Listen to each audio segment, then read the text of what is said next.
नमस्कार। आज आपण एकाच बॅटरपासून बनवलेले मल्टीग्रेन डोसा आणि इडलीची रेसिपी आज आपण पाहणार आहोत। सोबतच 2 प्रकारच्या चटण्या। सगळ्यांनाच फायदेशीर असणारी ही रेसिपी ब्रेकफास्ट आणि लंच म्हणून आपण खाऊ शकतो। तर मी श्रावणी होम किचन मध्ये तुमचं मनापासून स्वागत करते। चला तर मग आपण रेसिपी पाहून घेऊ। एक रेग्युलर वाटी जाडे तांदूळ घेतले, अर्धी वाटी काळे उडीद घेतले, 2 चमचे तूर डाळ, 2 चमचे कुळीथ, 2 चमचे काबुली चणे, 2 चमचे शेंगदाणे आणि 10 बदाम। आता हे सगळं पाणी घालून स्वच्छ धुवून घ्यायचे। हे चांगलं 2-3 वेळा धुवून घ्यायचं। चांगले धुवून झाल्यानंतर त्यामध्ये भिजेल इतपत पाणी ठेवायचे आणि इथे 1/2 वाटी नाचणी घ्यायची आहे, ती सुद्धा चांगली धुवून घ्यायची। नाचणी भिजवून ठेवली आहे, त्यामध्ये पाणी घालायचे, अर्धा चमचा मेथी घालायची आहे। आता हे 7 तास असंच भिजत ठेवायचं। 7 तास झाले आहेत, नाचणी आणि मेथी चांगली भिजली आहे। त्याचबरोबर कडधान्य आणि तांदूळ चांगले भिजले आहेत। हे जे पाणी आहे ते काढून घ्यायचं। आता हे चांगलं बारीक वाटून घ्यायचंय आणि इथे 1/2 वाटी पोहे घेतलेत। पोहे चांगले धुवून घेतले, ते सुद्धा यामध्ये घालायचे। आता हे चांगले बारीक वाटून घ्यायचे। हे वाटून झाल्यानंतर बाकीचे हे सुद्धा वाटून घ्यायचे। मिक्सरला वाटून झालंय, जास्त बारीक पण नाही वाटलेलं आहे, थोडंसं जाडसरच ठेवलेलं आहे। आता हे एका पातेल्यात काढून घ्यायचं। अशाच पद्धतीने बाकीचं कडधान्य सुद्धा मिक्सरला वाटून घ्यायचं। राहिलेले कडधान्य सुद्धा चांगले मिक्सरला वाटून घेतले, ते आपण ह्यामध्ये मिक्स करूया। तुम्ही बघू शकता अशा पद्धतीने हे बॅटर आपलं तयार झालेलं आहे। नाचणी बाजूला केली होती, ती नाचणी मी आता वाटून घेतली आहे। नाचणी जरा वाटायला वेळ लागतो म्हणून ती सेपरेट वाटली आणि त्यामध्ये ह्यातलं थोडंसं पीठ घातलं होतं, म्हणून नाचणी मी वेगळी भिजवून ठेवली होती। आता हे सगळं मिश्रण वाटून झालेलं आहे। आता हे एकाच डायरेक्शनने 2 मिनिटं चांगलं फेटून घ्यायचंय। जेवढं आपण चांगलं फेटून घेऊ तेवढंच आपलं डोसा किंवा इडली जे काही आपण बनवू ते सॉफ्ट बनणार। एकदा वाटून झाल्यानंतर हे असं चांगलं फिरून घेणं खूप महत्त्वाचं आहे। चांगलं पीठ मिक्स करून झालंय, आता हे झाकण लावून असंच ठेवायचंय। 8 तासानंतर हे पीठ चेक करायचंय किती फर्मंट झालंय ते। पण आता थंडीचे दिवस आहे त्यामुळे पीठ लवकर येण्यासाठी इथे चांगला उबदार कपडा ठेवून द्यायचा आहे, जेणेकरून हे पीठ लवकर फर्मंट होईल। आता हे 8 ते 9 तासानंतर आपण बघून घ्यायचंय। लाल चटणी करायला इथे थोडं तेल घातलंय, त्यामध्ये 1 चमचा चणा डाळ, 1 चमचा उडीद डाळ, हे थोडं भाजून घ्यायचंय। नंतर 4-5 पाकळ्या लसूण, अर्धा इंच आलं आणि एक मोठा कांदा। चण्याची डाळ आणि उडीद डाळ लाल व्हायला नाही द्यायची आहे, हे चांगलं भाजून घ्यायचं। त्यानंतर 2 टोमॅटो घालायचे, 3 मिरच्या आणि 1 काश्मीरी मिरची, 3 बेडगी मिरच्या आणि 1 काश्मीरी मिरची घालायची। इथे भिजवलेली मिरची घेतली आहे, त्यामध्ये चवीप्रमाणे मीठ घालायचं, थोडासा कढीपत्ता घालायचा।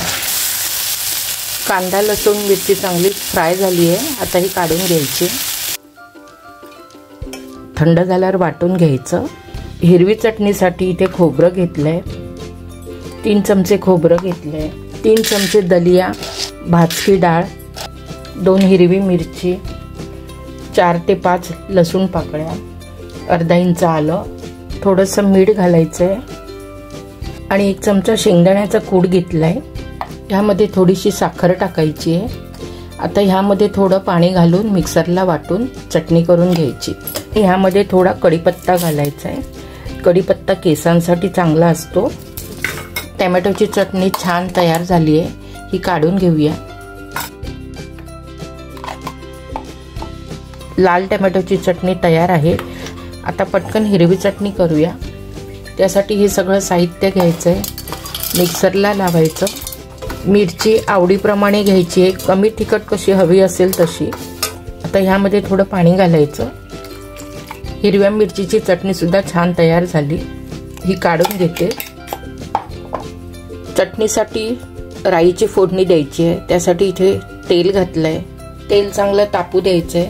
तेल तापलं आहे, ह्यामध्ये 1 छोटा चमचा राई, थोडा कढीपत्ता आणि जराशी मिरची. आता ही फोडणी या चटणीमध्ये घालायची आहे. हिरवी चटणी आणि लाल चटणी तयार आहे. 7 तास झाले आहेत. आता पीठ आलंय की नाही ते चेक करूया. हे बघा, तुम्ही बघू शकता पीठ एकदम छान आलंय, एकदम फुलून आलंय.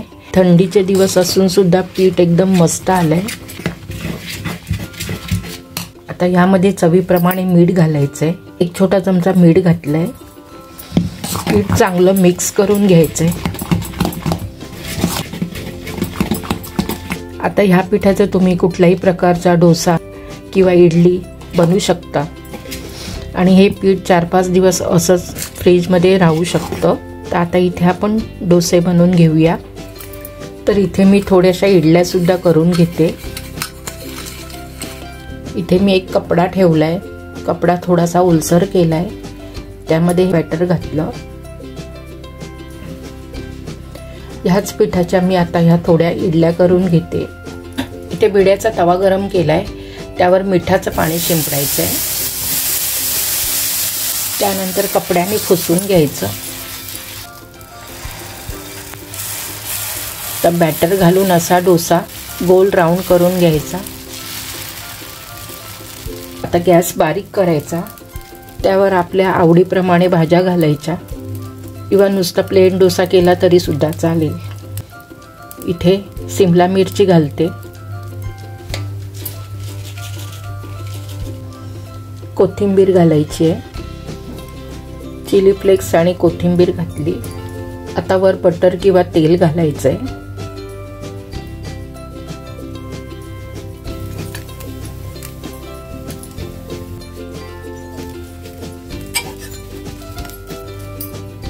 आता गॅसची आच मीडियम ठेवायची आहे, मीडियम टू लो ठेवायची आहे.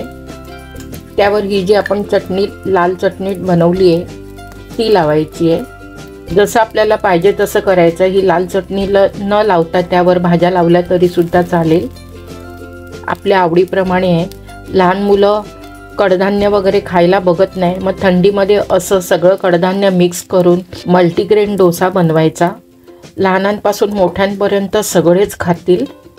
त्यावर इथे मी कांदा घालते. तुम्ही तुमच्या आवडीप्रमाणे कुठल्याही भाज्या घाला. वर सिमला मिरची, थोडीशी कोथिंबीर आणि वर पाहिजे असेल तर चीज घाला. यावर सांबार मसाला असेल तर सांबार मसाला घातला तरी सुद्धा चालेल. थोडंसं इथे बटर घातलंय. थोड्या वेळानंतर अशा कढा सोडवत जायच्या, आपोआप ते निघणार. यामध्ये शेंगदाणा घातलाय, त्यामुळे हा डोसा एकदम क्रिस्पी आणि क्रंची होणार. थंडीच्या दिवसामध्ये शरीराला उष्णता देण्यासाठी असे प्रोटीनयुक्त डोसा किंवा इडली तुम्ही बनवून खा. आता हे चीज मेल्ट झालंय. डोसा आता काढून घेते. हा बघा, हा डोसा मस्त तयार झालाय. आता दुसरा करून घेऊया.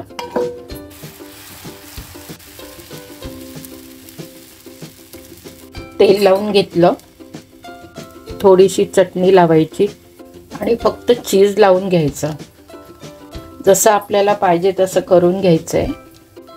भाज्या नको असेल तर नुसतं लहान मुलांना असं नुसतं करून दिलं तरी सुद्धा खूप आहे, कारण ह्यामध्ये सगळे आपले सिरल्स, सगळी कडधान्य आहेत. थोडंसं वर कोथिंबीर घालायची. थोड्या वेळानंतर या कढ्या सोडून घ्यायच्या. हे बघा, तुम्ही बघू शकता मस्त झालंय. आता हा रोल करून घ्यायचा. हे बघा, छानपैकी डोसा तयार झालाय।